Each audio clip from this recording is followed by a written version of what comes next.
The only way I know when government reaches out to the opposition in a democracy is by calling an all-party meeting, not by having a session in the middle of an election campaign on the 16th, 17th and 18th of April.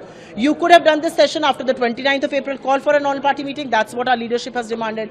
You could have done this session before the 3rd of April. You could have discussed this. You could have done this immediately after the 10th of April. But why did you choose these 3 dates? Because you want to disrupt the electoral process in these states, in Bengal and in Tamil Nadu. There are 42 MPs that come from Bengal, there are 39 who come from Tamil Nadu. Why should they not be allowed to campaign? Why should our leadership not be allowed to campaign? Why should they be restricted to parliament? That's point number one. Point number two, and a more important point, is that about 30 months back in September 2023, when Mr. Modi brought the women's reservation bill, we categorically said, do not put conditions, just bring it, we support it, bring it without conditions, give OBC reservation, women reservation, just bring it. He put riders. The first rider was census, the second rider was delimitation. The issue is not the women's reservation bill. The issue is the kind of conspiracy he is hatching to hide behind the women's reservation bill so that he can push through a flawed delimitation.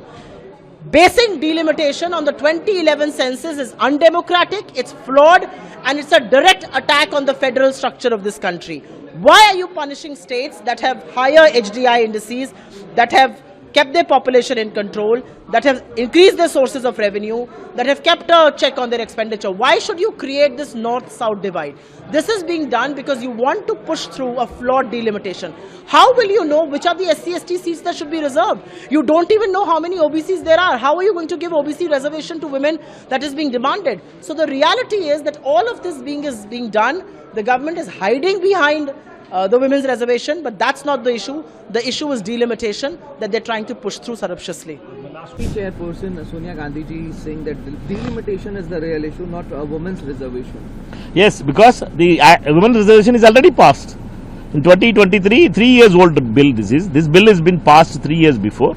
Delimitation has been mixed with chocolate things, and they wanted to deny the right of, they wanted to increase only 66 seats from South India and 200 seats from North India. Therefore, automatically 200 is bigger or 66 is bigger. Whole world knows it.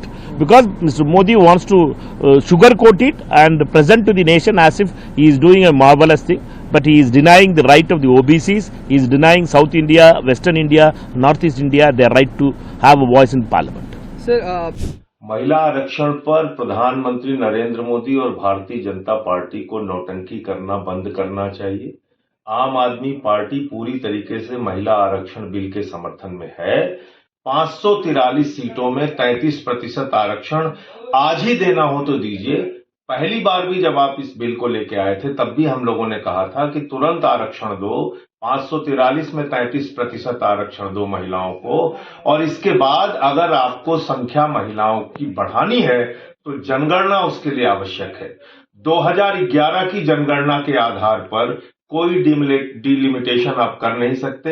अगर आपको delimitation करना है तो जनगणना होनी चाहिए, और जनगणना होने के बाद जितना महिलाओं का अधिकार बनता है उसके हिसाब से उनको सीटें दीजिए। आप महिलाओं की संख्या कम क्यों करना चाहते हैं? अगर महिलाओं की संख्या जनगणना के आधार पर बढ़ रही है तो पूरा का पूरा आरक्षण दीजिए, उतना आरक्षण दीजिए उनको। लेकिन आज देना है तो 543 में 33% आरक्षण दीजिए। हम पूरी तरह से समर्थन करेंगे।